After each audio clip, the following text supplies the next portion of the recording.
Hello, this is Victoria Lucas for WDEE-TV Headline News, coming to you from the WDEE-TV studios in Ypsi, Michigan. Our top story today comes from the New York Times and writer Tim Rohan. Ohio State defensive tackle Costa George was found dead last Sunday, 4 days after he had last been seen alive. George, a senior who had not been heard from since he went for a walk around 2 a.m. Wednesday, died from what appeared to be a self-inflicted gunshot wound, according to Sergeant Weiner of the Columbus Police Department. Weiner said that George's body was found in a trash bin Sunday afternoon and that the police had recovered a handgun at the scene. Weiner added that the police were still investigating the death and were working to determine how long the body had been in the trash bin and whether the gun belonged to George. George's family had indicated that his disappearance might have had something to do with his concussion history.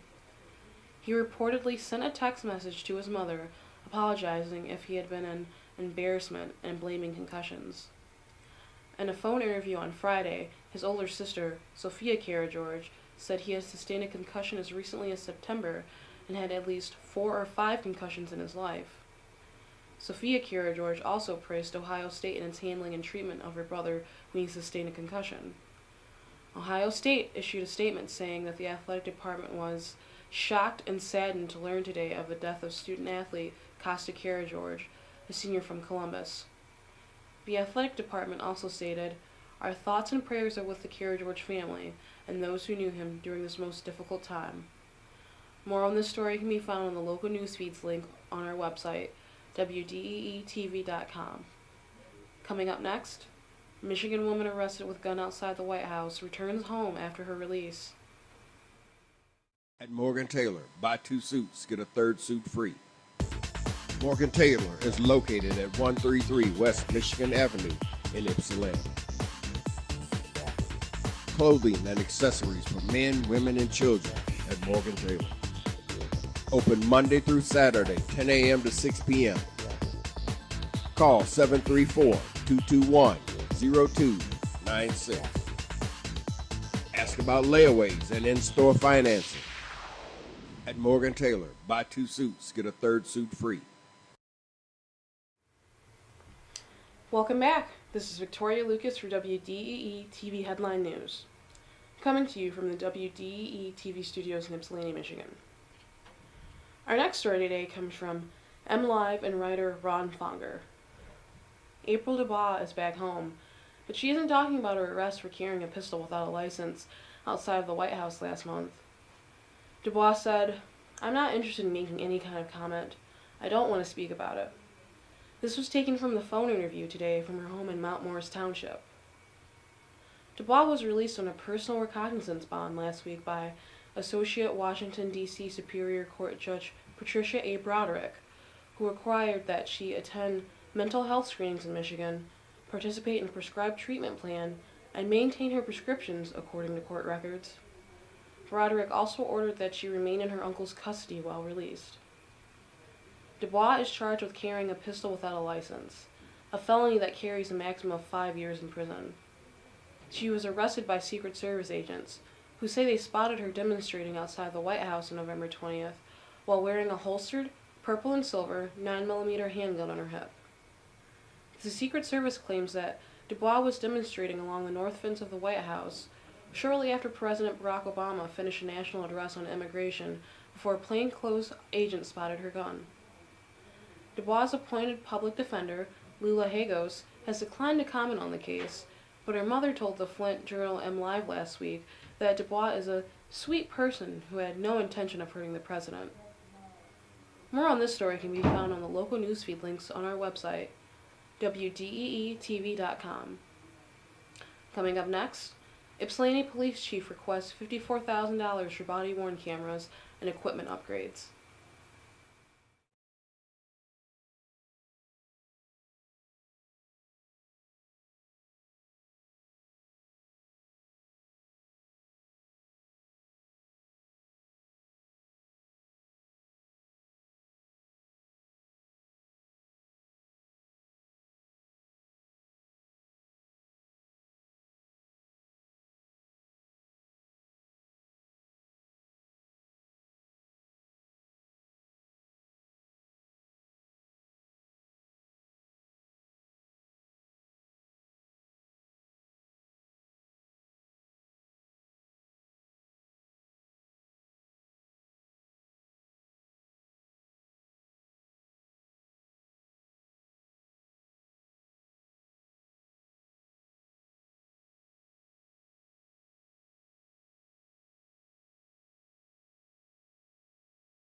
Welcome back. This is Victoria Lucas for WDEE-TV Headline News, coming to you from the WDEE-TV studios in Ypsi, Michigan. Our next story today comes from MLive writer Matt Durr.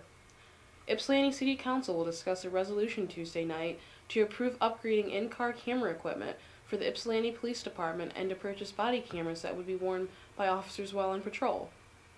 In his request to Council, Chief of Police Tony DeGoisty said the total cost of upgrading the current car video recording systems, purchasing body-worn cameras, and purchasing the server, hardware, software, installation, and training will be $54,634.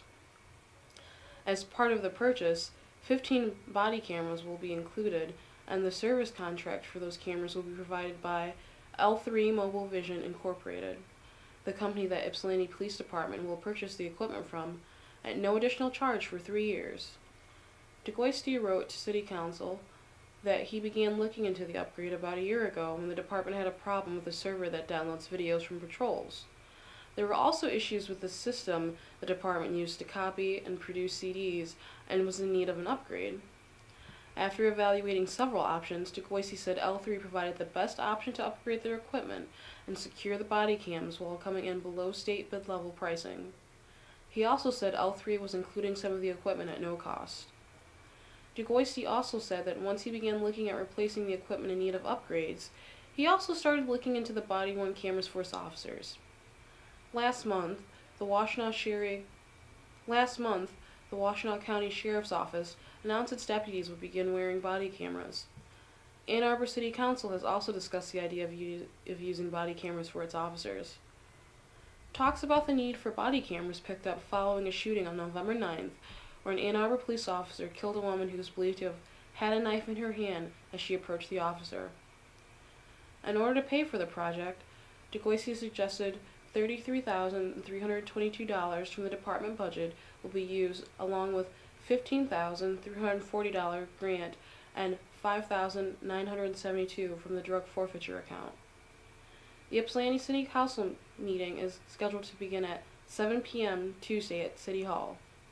More on this story can be found on the local newsfeed links on our website, WDEE-TV.com.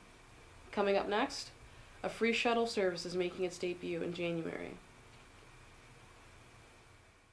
Buy 2 suits, get a 3rd suit free.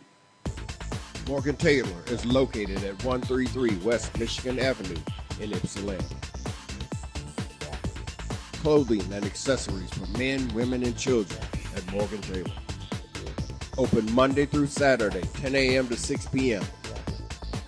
Call 734-221-0296. Ask about layaways and in-store financing. At Morgan Taylor, buy 2 suits, get a 3rd suit free.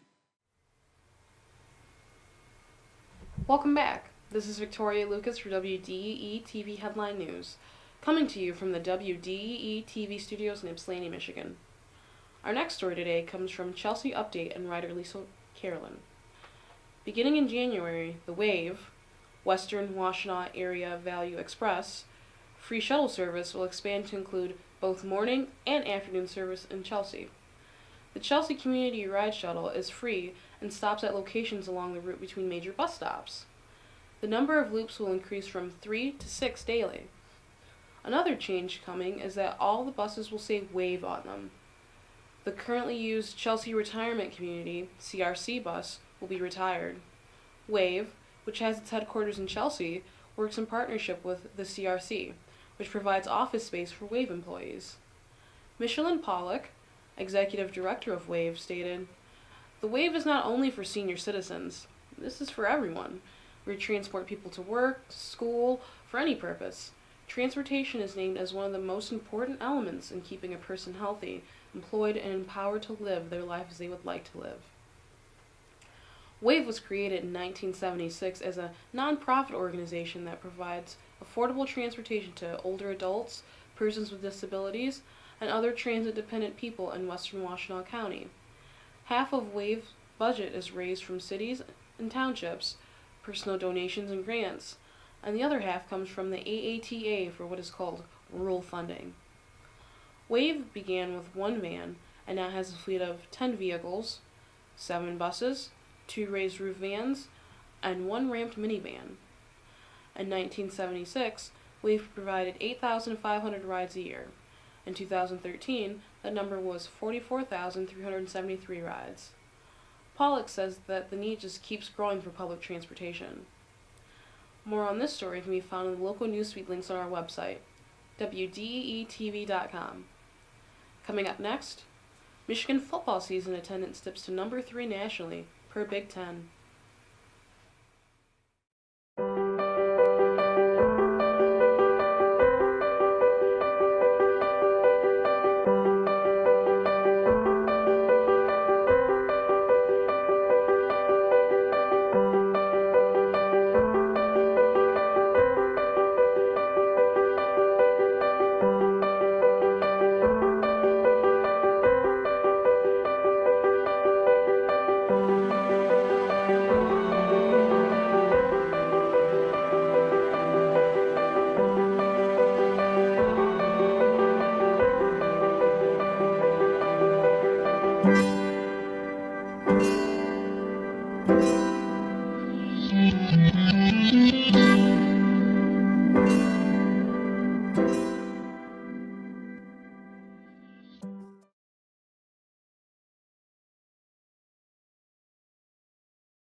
Welcome back.